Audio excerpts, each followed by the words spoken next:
Hello, this is Vikram Bhatt and you are watching indiaglitz.com.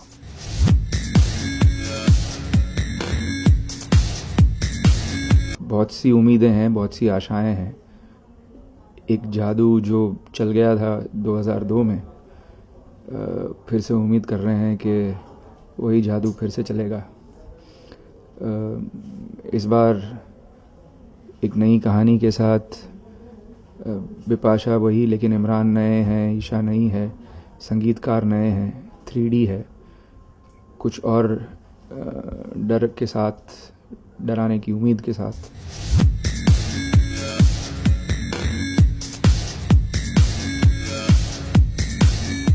Bipasha और मुकेश जी और भट्ट साहब के बीच में बातें चल रही थी और बिपाशा ने उन्हें कहा भी था कि कुछ अगर अच्छा आए तो वो करना चाहेंगी। और ये रोल वाकई बहुत ही उम्दा है और बहुत ही अच्छा है और उनको पसंद भी आया। इमरान चूँकि एक तो इन हाउस हीरो है ही, ऊपर से रोल बहुत अच्छा है हीरो का, तो इमरान भी करना चाह रहे थे। रहा सवाल ईशा का, तो पहले फिल्म में जैकलीन थी, फिर कुछ कारण की वजह से वो नहीं करना चाह रही थी फिल्म, तो क्योंकि ईशा जन्नत 2 कर रही थी तो हमने उसको इस फिल्म में भी ले लिया।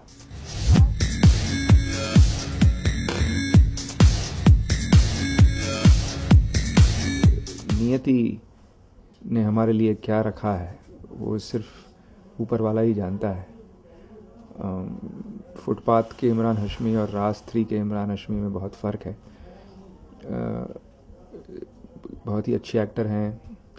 मुझे लगता है फुटपाथ में भी ही वॉज वेरी गुड और इसमें भी he is very good. Sincere है, अच्छा एक्टर है, हम्बल है, डाउन टू अर्थ है। जो सक्सेस, कुछ एक्टर ऐसे होते हैं जो सक्सेस को डाइजेस्ट नहीं कर पाते। इमरान हाशमी उनमें से हैं जो सक्सेस को डाइजेस्ट कर पाते हैं और वो जानते हैं कि आज है कल नहीं है। यही फिल्मी दुनिया है। मेरा ऐसा है कि अगर भट्ट साहब और मुकेश जी को लगता है, क्योंकि वो लोग जन्नत बना ही रहे थे उसके साथ, और मैं तो काम करता ही हूँ न्यू कमर्स के साथ, यही मेरी पहले से ही एक खूबी रही है, खूबी कहिए, आदत कहिए। तो जब ईशा गुप्ता करने वाली थी फिल्म, तो मेरे लिए तो अच्छी ही बात थी।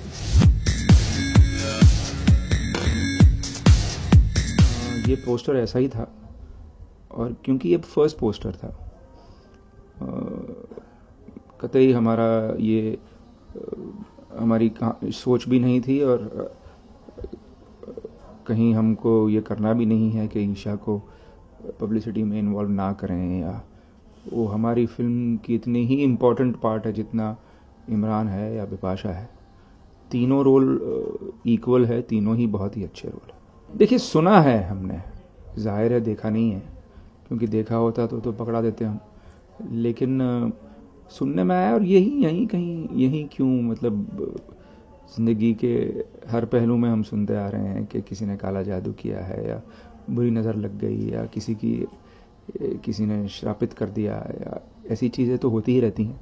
मतलब मैं तो ऐसे मौलानाओं से भी मिल चुका हूँ जिसने मुझे ये भी कहा कि वो जिसने मुझ पर कोई काला जादू किया है उसका नाम इस लेटर से शुरू होता है, सरनेम ऐसा होता है, और इस रूप का होगा और इस हाइट का होगा, और ऐसी बातें बताई जो मैं दंग रह गया। कुछ तो होगा जो कि सब मानते हैं।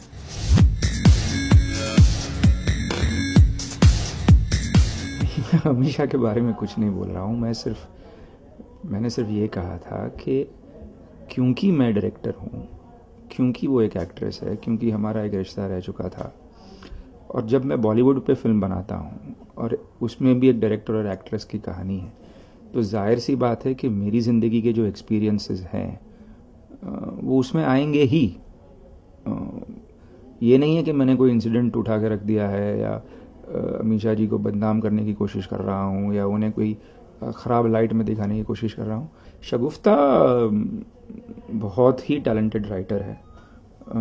ये पूरा आइडिया उसी का था बॉलीवुड में करने का, ब्लैक मैजिक करने का, सब पूरा उसने ही कि हाँ मेरे इनपुट्स रहे हैं, लेकिन वो तो जैसे डायरेक्टर के इनपुट्स रहते हैं हर एक डिपार्टमेंट में, लाइटिंग में, एडिटिंग में, राइटिंग में, सब जगह उतना ही इनपुट्स रहे हैं। बाकी तो इट्स कम्प्लीटली हर विक्ट्री।